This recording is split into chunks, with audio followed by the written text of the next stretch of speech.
Bom dia a todos novamente.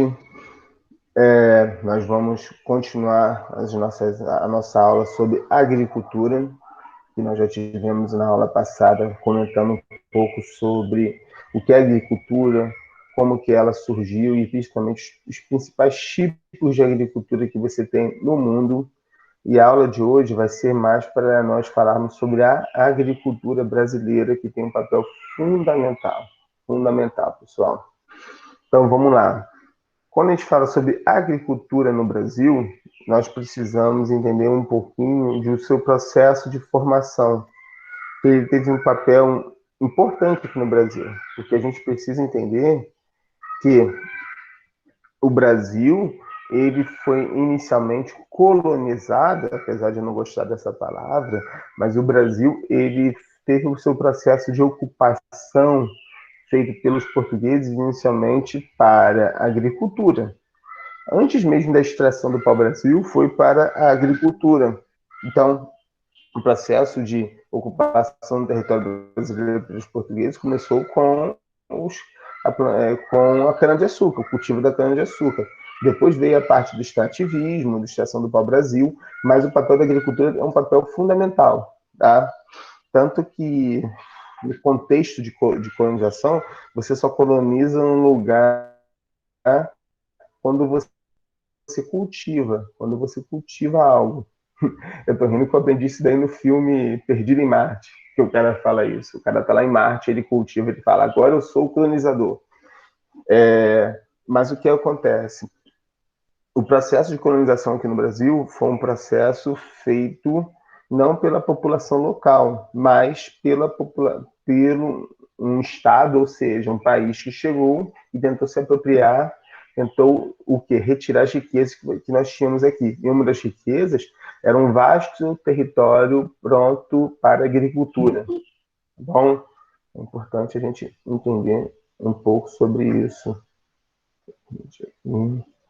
O que acontece, galera? Então, o Brasil, ele foi. Só rapidinho, uma aulinha de história, bem rapidinho, que não é o enfoque dessa aula, mas o Brasil teve um processo das capitanias hereditárias, e essas capitanias hereditárias se baseavam na agricultura e no extrativismo, e essa agricultura ela tinha uma dificuldade muito grande, e era uma agricultura daquele tipo que a gente explicou na última aula, do plantation.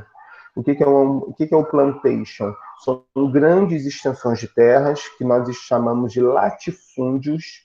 O que é um latifúndio? Uma grande extensão de terra onde só tem somente um dono, tá bom? Isso é o latifúndio. E esse latifúndio no plantation, ele é uma monocultura, ou seja, você vai produzir somente um tipo de só vai ter um tipo de agricultura presente em sua terra e é uma agricultura voltada para a exportação.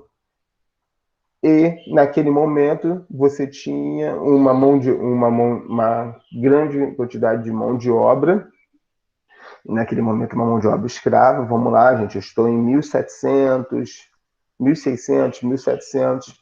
Nesse período foi um período que o Brasil você tinha ainda uma população pequena, mas boa parte dessa população era formada por população escrava, que trabalhavam onde? No campo para produzir alimentos para a exportação.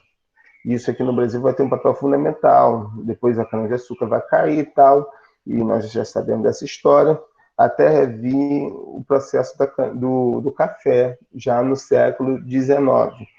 Mas é importante a gente entender uma coisa. Aqui no Brasil, até 1850, ou seja, até 170 anos atrás, aqui no Brasil, não existia a terra como mercadoria. Em 1850 vai ser assinada a Lei de Terras. O que é a Lei de Terras? Ela vai dar títulos, propriedades de terra para as pessoas. Antes tinha muito daquilo, um o nordestino saía da sua região, ia para outra, não morava ninguém, ele tomava. Não é que ele tomava, ele se apropriava daquela terra que não tinha dono. Em 1850, as terras aqui no Brasil passam a ter donos, tá? E esses donos, eles vão ser, em grande parte, o próprio Estado. Tá? E isso daí foi importante para a gente entender por que aqui no Brasil você tem uma questão muito séria, que é a concentração fundiária, que eu já vou comentar isso com vocês. Mas só para a gente entender, 1850, Lei de Terras. O que dizia a Lei de Terras? A terra passa a ser uma propriedade, tá? Uma mercadoria. Se ela é mercadoria, ela tem dono e ela pode ser vendida, ela pode ser comprada. Ou seja, você agora criou a terra como mercadoria e você vai ter uma concentração de terras muito grande, muito, muito grande, e vai gerar problemas até os dias de hoje, tá? E então, aqui no Brasil, você vai ter o café sendo muito forte. O Brasil chegou no final do século XIX, no começo da crise do café, o Brasil chegou ao ponto, olha que loucura, galera, o Brasil chegou a produzir 16 milhões de sacas, 16 milhões de sacas de café.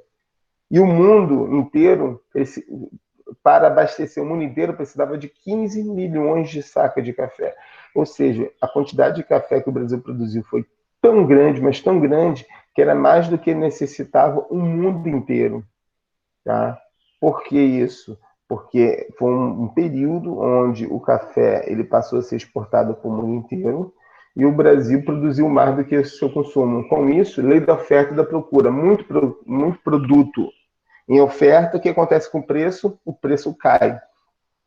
Foi o início da crise do café, mas o café vai ter um papel fundamental aqui no Brasil. Só para a gente entender, a região que mais teve sucesso com o café foi São Paulo. Minas Gerais também, mas muito mais São Paulo. E São Paulo teve mais sucesso do que até a própria Minas Gerais e muito mais do que o Rio de Janeiro por causa do seu solo. Isso aqui é muito importante. São Paulo tinha São Paulo, juntamente ali com o Paraná, aquela região ali, tem um solo chamado de terra roxa, tá? E, na verdade, ela não é roxa. Você já deve ter visto isso ano passado. Para quem já teve aula no primeiro ano do ensino médio sobre solos, já aprendeu sobre isso. Mas só para a gente relembrar, terra roxa, na verdade, é uma terra avermelhada. O roxo, porque roxo, ela em vermelho em espanhol é rojo. Então, os brasileiros ouviram alguns castelhanos, espanhóis que viram a terra, falava que a terra era rojo, rojo, rojo, e então a terra é roxa. Na verdade, é um nome certo, rojo, é o rojo avermelhado e ficou como terra roxa, tá? Mas o que é a terra roxa? A terra roxa é uma terra que tem um nível de fertilidade gigantesca. Ela fica entre São Paulo e o Paraná. Nós precisamos entender que boa parte das terras do Brasil tem um nível de fertilidade muito baixo, tá? Até a própria aqui em Magé mesmo, as nossas terras aqui não tem um nível de fertilidade muito grande. Tá? Rapidamente, se você cavar a terra, você vai achar aquela terra avermelhada, que é o quê? É o barro. Esse barro, essa terra já, não o vermelho da terra roxa, mas aquele vermelho com fertilidade, aquele vermelho sem fertilidade, o famoso barro. Isso já é uma terra sem fertilidade. Ou seja, a nossa carga fértil do nosso solo, ela é muito pequena, ela tem em torno de 30 centímetros. Ou seja, se você cavar um pouco para poder plantar, rapidamente você vai achar um solo infértil. Em compensação, a carga fértil, o material fértil que você tem nessa região de São Paulo e do Paraná é mais de 2 metros, ou seja, o cara planta durante 2 anos nessa terra que está mais acima, onde ele plantou, o nível de fertilidade cai. O que ele faz? Ele só precisa revolver a terra. O que é isso? Ele pega um arado e ele vai pegar a terra de baixo e vai jogar para cima, e vai pegar a terra que está em cima e vai jogar para baixo. Ou seja, ele vai virar terra, revolver, o nome disso. Quando ele faz isso, ele joga a parte fértil para cima, colocando o seu solo novamente com uma carga fértil muito grande. Em compensação, aqui no Rio de Janeiro, se você fizer isso, pegar e revolver essa terra, você não consegue. Você vai jogar a parte infértil desse barro para cima. Ou seja, o solo dessa região, o solo de São Paulo, Paraná, chamado Terra Roxa, pode cair em vestibular também como nitossolo, tá bom? Ele tem uma carga fértil muito grande. Então, rapidamente, só para falar como que ela se formou há mais de 200 milhões de anos, onde ali nessa região de São Paulo, no Paraná, você teve um grande derrame vulcânico. Ou seja, você tinha vulcão ali, professor? Sim, ali houve um grande derrame vulcânico, ou seja, um derrame de lava gigantesca naquela região. E todos nós sabemos que o solo se forma a partir de quê? De uma nova rocha. Enquanto o solo brasileiro é um solo muito antigo, que tem mais de 1 bilhão de anos, essa é mais ou menos a data, a idade de boa parte do solo brasileiro, solo do Rio de Janeiro. Então é um solo que já perdeu boa parte da sua fertilidade, é um solo mais antigo. Em compensação, o solo, essa terra roxa aí de São Paulo e do Paraná, é um solo que tem 200 milhões de anos. É um solo mais jovem. Se é um solo mais jovem, ele vai possuir uma carga fértil muito maior. Tá bom, gente?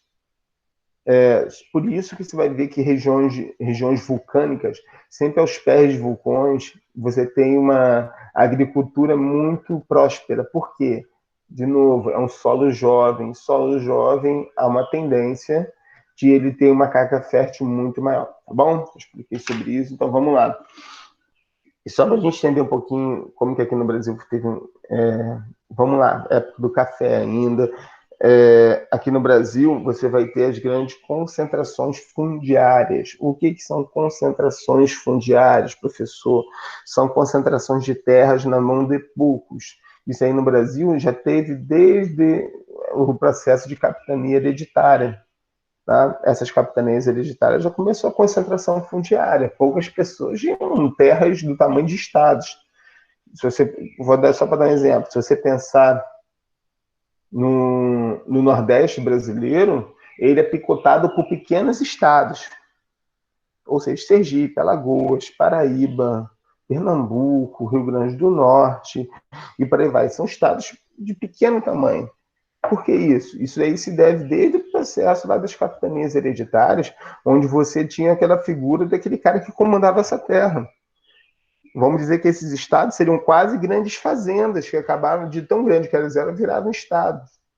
Por isso que as grandes concentrações de terra, elas estão ligadas a uma coisinha que a gente chama de coronelismo. O que é isso? É a figura do coronel, o cara que tem as terras. No Nordeste você vê isso de uma maneira muito nítida até os dias de hoje. Mas é aquele cara que tem uma grande quantidade de terras que ele domina tudo. Desde a população, passando pela política, passando pela água, passando pela economia. O cara domina tudo, tá? Por isso que até hoje, no Nordeste brasileiro, você tem a figura do coronel e dessa ideia do coronelismo, do voto de cabresto e por aí vai, onde é muito presente ainda, principalmente no interior do Nordeste, tá bom? Essa é a figura do coronelismo. E aqui no Brasil vão surgir esses grandes latifúndios, que a gente já falou, são grandes extensões de terra na mão de poucos. Somente uma região aqui no Brasil que você não tem essa desigualdade na distribuição de terras, que é no sul do Brasil. Por quê? O sul do Brasil não teve esse processo das capitanias hereditárias. Tal. No sul do Brasil criaram-se mais minifúndios, ou seja, há uma distribuição mais igualitária de terras entre as pessoas, entre os agricultores. Tá bom? E aqui no Brasil nunca foi feito uma coisa chamada reforma agrária. Isso daí eu vou deixar só para a gente entender. O que é a reforma agrária? É você redistribuir as terras para aqueles que não possuem. Aí você fala, professor, mas isso é injusto, o cara não tem nada e ele vai ganhar terra. Só que a gente precisa entender a seguinte coisa, esse processo de reforma agrária, isso já foi feito em vários países do mundo há muito tempo. Só para vocês terem uma ideia, os Estados Unidos fizeram a sua reforma agrária ainda no século XIX. O que os Estados Unidos fez até após o período da abolição da escravatura? Ele pegou e redistribuiu as terras, principalmente para os próprios, muitos dos negros que foram libertos, para que eles pudessem ter um pedaço de terra para poder produzir.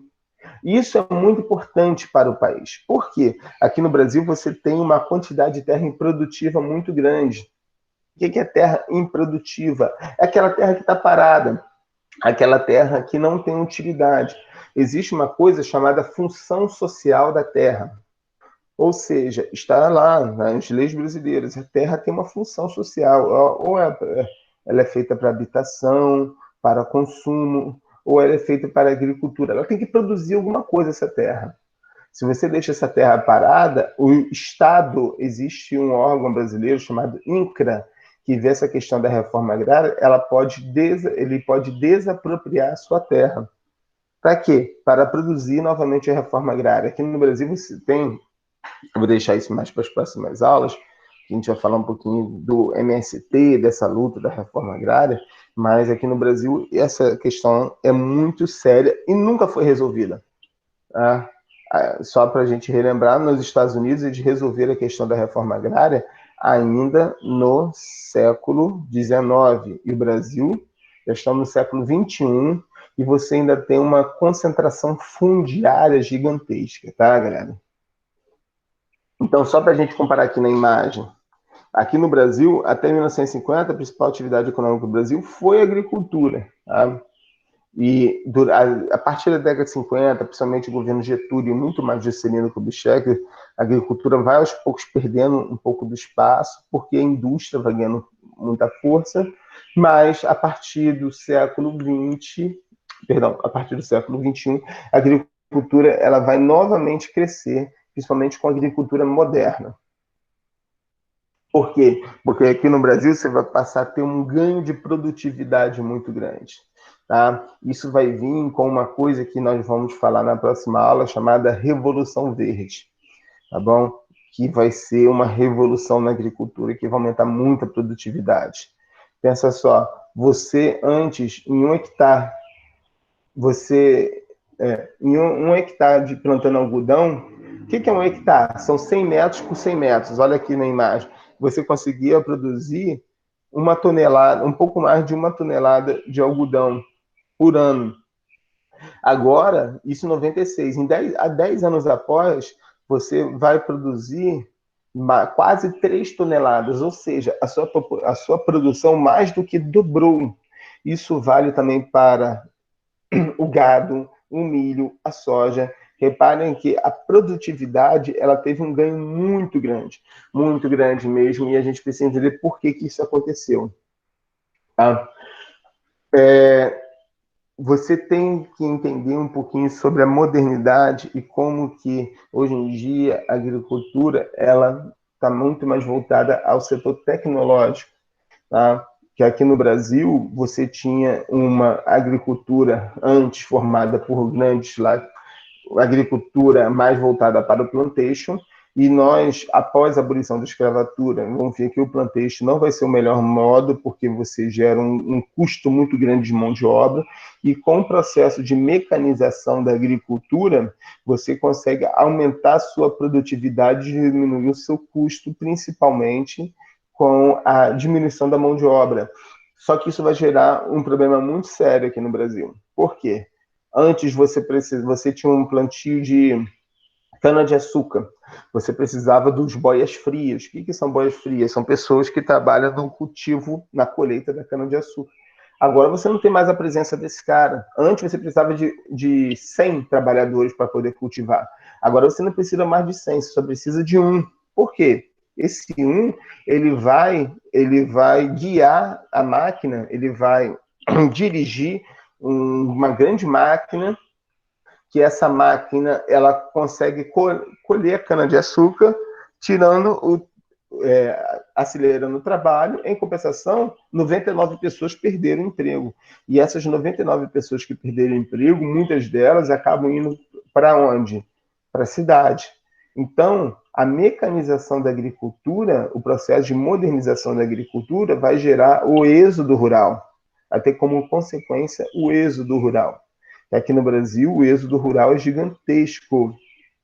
O Brasil, no começo do século XX, ou seja, há um pouco mais de 100 anos atrás, 20% da população morava na cidade, 20%. Atualmente, 86% moram nas cidades. Tá? As cidades já não suportam mais, tanto que existe agora um movimento de retorno, de pessoas retornando para o campo. Tá? Aqui nesse slide que eu quis falar, o Brasil possui uma das maiores áreas agrícolas do mundo. A gente já teve esse papo na aula passada de como que o Brasil ele tem uma área agricultável, cultivável gigantesca comparada aos outros países. Tá? Não precisa desmatar nem mais uma árvore. A quantidade de terras para o cultivo que já tem não tem essa necessidade, tá bom? Aí vem aqui, áreas que não se podem produzir no Brasil. Áreas da Amazônia Legal, da Reserva Legal, unidade de preservação, rios. Em compensação, você já tem 282 milhões de áreas onde o Brasil já produz, e nós temos mais de 100 milhões de acres, de hectares de terra, de áreas que ainda se pode produzir sem precisar desmatar. Por isso que eu falei que aqui no Brasil não precisa mais desmatar áreas. Só que o Brasil sofre uma questão muito séria, que é a questão do desmatamento para a agricultura, para a pecuária, para as madeireiras também, muito forte na região da Amazônia. Na Amazônia tem uma coisinha chamada grilagem de terras. Vamos lá, por que esse nome grilagem? Grilagem vem de grilo. Porque inicialmente, só para a gente entender, o que é grilagem de terra? O cara produz um documento falso, dizendo que ele é dono daquela terra, e ele, assim, ele pode desmatar aquele local. Mas como que ele produz esse documento falso? Por isso que vem o nome grilagem, porque antes, o que o cara fazia? O cara pegava, produzia um documento ilegal, ele ia lá, tinha uma jogada com alguém do cartório, pagava um dinheiro pro cara do cartório, o cara ia lá e carimbava o documento. Só que estamos em 2020, o documento vai sair com a data de 1992. Um documento que já tem 28 anos, ele não pode estar novinho em folha. Então, o que eles faziam? Hoje em dia já usa outras técnicas, tá? Mas inicialmente era assim. Ele pegava uma caixa de madeira, botava essa folha que ele acabou de imprimir ali dentro e enchia a caixa com grilo mesmo, esse bichinho. Enchia a caixa de grilo e fechava. A urina do grilo amarela a folha. Conforme a urina do grilo vai batendo na folha, essa folha vai ficando amarelada. Ou seja, vai ganhando esse aspecto de velho, de antigo. Olha que jogada. Depois de um tempo, ele retirava essa folha dessa caixa, essa folha estava amarelada, ele dava umas 2 dobradas na folha, pronto, já tem um documento que tem um aspecto de velho, mas na verdade esse documento acabou de ser produzido. Ele ia até uma população que habitava a terra que ele queria, mostrava o documento, dizia que esse documento provava que ele era dono daquela terra, e uma população local, nativa, que não tinha documento nenhum dessas terras que ele morava há várias gerações, às vezes o cara já morava ali há mais de 100 anos, ou seja, seus antepassados já moravam ali, mas ninguém nunca tinha documento. O cara apresentava o documento e expulsava todo mundo daquela terra. Mas, na verdade, ele só queria produzir, e era uma produção de uma maneira bem o quê? Predatória. Por quê? Ele vai lá, retira essa população, desmata essa área, produz durante 2, 3, 4, 5 anos, principalmente na Amazônia, tá, gente? É onde você mais tem processo de grilagem de terra, na Amazônia. Só que nós já vimos também na última aula que o solo amazônico é um solo de baixa fertilidade. Lembra que eu acabei de falar da terra roxa, que tem uma fertilidade gigantesca, um solo mais jovem? O solo da Amazônia é um solo de baixíssima fertilidade, não solo que vai ser um solo bom para a agricultura. Então, o cara vai produzir durante 2, 3, 4, 5 anos. Depois desse período, a fertilidade cai muito. Ele ia gastar bastante dinheiro para poder repor a fertilidade com o uso de produtos agrícolas, tal, fertilizantes artificiais e por aí vai. Só que o que ele prefere fazer? Ele prefere abandonar aquela terra que ele pegou e ele vai produzir, aquele processo da grilagem, documento falso, ele faz novamente em outro local e abandona aquela terra. E aquela terra que foi abandonada ali vai virar pasto e dificilmente vai voltar a ser floresta amazônica. Por quê? Porque a floresta amazônica, quando ela é desmatada, há uma tendência muito grande de ela se tornar um cerrado, ou seja, árvores mais espaçadas, você não vai ter essa grande densidade de uma floresta tropical, sim de um cerrado. Cerrado, gente, é a nossa savana, tá? Árvores espaçadas, médio porte, plantas arbustivas e por aí vai, tá bom? Então aqui fala um pouco sobre como que o Brasil tem terras ainda para cultivar. É interessante isso daqui comprado dos Estados Unidos. Tá? Os Estados Unidos não tem mais terra para agricultura. O que tem, tanto que os Estados Unidos, o que tem de floresta ainda intacta são florestas que estão em parques nacionais, tá bom? O resto já ou é área para agricultura ou são cidades. Eles já fizeram esse processo dessa distribuição de terras para agricultura já há mais de 100 anos atrás, coisa que aqui no Brasil ainda nós não fizemos. Por isso que o Brasil ainda tem muitas terras para cultivar, tá bom? E aqui no Brasil você vai ter as nossas exportações de produtos in naturas. Tá bom, a gente precisa entender um pouco sobre isso, tá? O Brasil não tem uma exportação de produtos industrializados. Você não vai ver um cara nos Estados Unidos comprando um celular made in Brasil, tá bom? Mas ele vai comprar a nossa picanha, ele vai comprar a nossa alcatra, ele vai comprar a nossa laranja, ele vai comprar o nosso algodão, ele vai comprar nosso minério de ferro. Ele não compra o nosso celular, mas ele compra um celular que foi transformado em outro país, mas que produz matéria-prima brasileira, tá? Mas a gente precisa entender uma coisa, aonde que se ganha mais dinheiro não é na agricultura. A agricultura pode gerar muito dinheiro? Pode. Mas o cara que ganha mais dinheiro não é o cara que produz a laranja, é o cara que pega essa laranja e transforma ela em uma fábrica em um suco de caixinha e vai vender. Lembre-se disso. É no setor de transformação que se tem os maiores lucros. Tá? Por isso que aqui no Brasil a agricultura pode crescer muito, mas enquanto a gente não tiver um setor de transformação muito bem desenvolvido, o lucro maior não vai ficar no Brasil. A gente precisa entender isso, é muito importante. Tá?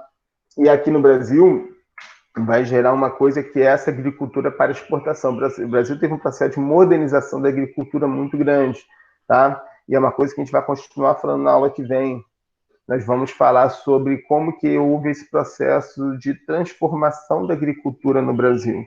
Nós vamos falar de como houve a Revolução Verde, como nos últimos anos você tem a questão dos transgênicos, como que você tem agora uma agricultura orgânica vindo muito forte, você tem a agroecologia, e esse é um assunto que a gente vai continuar na aula que vem. Bom, pessoal?